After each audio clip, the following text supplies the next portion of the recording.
చేయబోతున్నానంటే ఈ చికెన్ అయితే చేయబోతున్నాను. సో చూడండి, ఇందులో ఫస్ట్ ఈ కారం అయితే ఇద్దాం.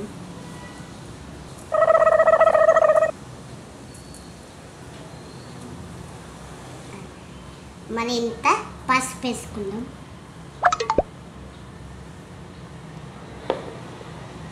మరింత అల్లం వేసుకుందాం.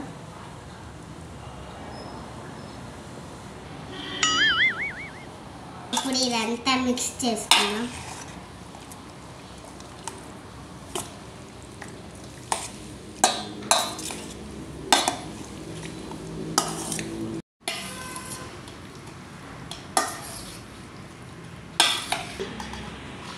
ఇలా మిక్స్ చేసుకున్న తర్వాత మనమైతే దీన్ని అయితే పక్కన పెట్టేసి కూరగాయలు కట్ చేసుకుందాం. ఇలా అయితే కూరగాయలు అయితే కట్ చేసుకోవాలి. ఇప్పుడైతే మనము కరెంటానికి వెళ్ళిపోతాం. గంజు పెట్టుకున్న తర్వాత కొంచెం ఆయిల్ పోసుకో.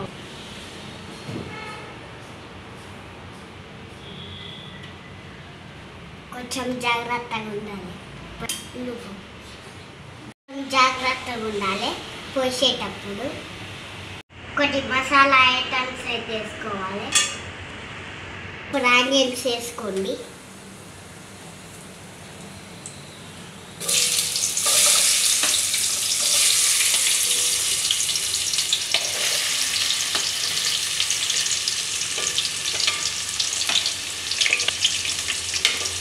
ఇప్పుడైతే మిక్స్ చేసుకోవాలి.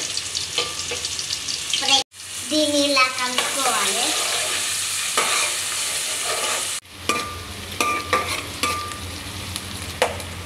ఇలా వేగిన తర్వాత పసుపు వేసుకుందాం.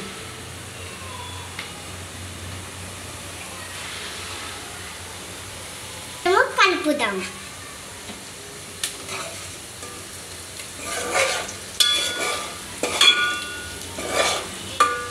జాగ్రత్తగా కలపండి, చేయగలుగుతుంది.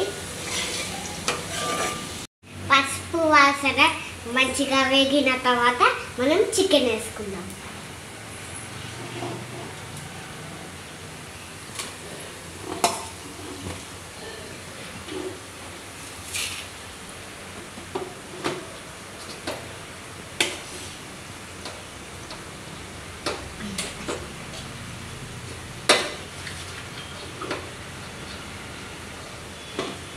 ఇలా చికెన్ మొత్తం వేసుకున్న తర్వాత మిక్స్ చేసుకుందాం.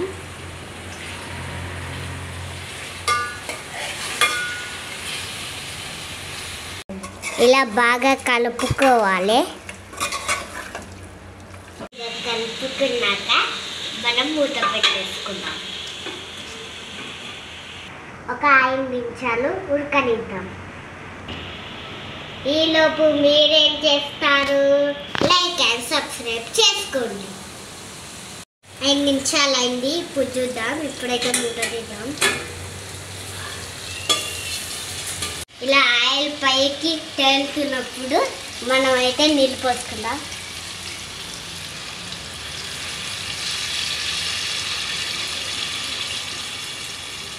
ఇప్పుడు కలుపుకుందాం.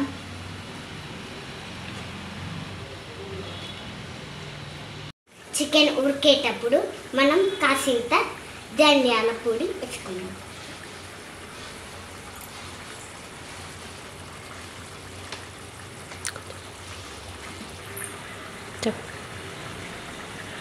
కాసింత గరం మసాలా వేసుకున్నాం.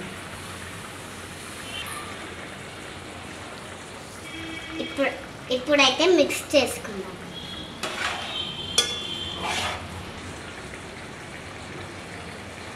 ఆ తర్వాత కొత్తిమీర వేసుకుందాం.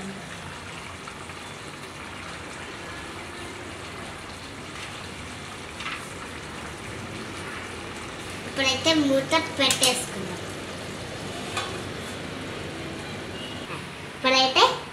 ఇప్పుడైతే గ్యాస్ ఆఫ్ చేసుకుందాం. చికెన్ అయితే రెడీ అయిపోయింది. ఈరోజు మీ ఇంట్లో స్పెషల్ ఏందో కామెంట్ చేయండి. ఇంతేనండి, వేడి వేడి చికెన్ రెడీ అయిపోయింది ఫైనల్లీ. ఏం స్పెషలో కామెంట్ చేయండి. సబ్స్క్రైబ్ చేసుకున్నారు మాత్రం మర్చిపోకండి. బాయ్.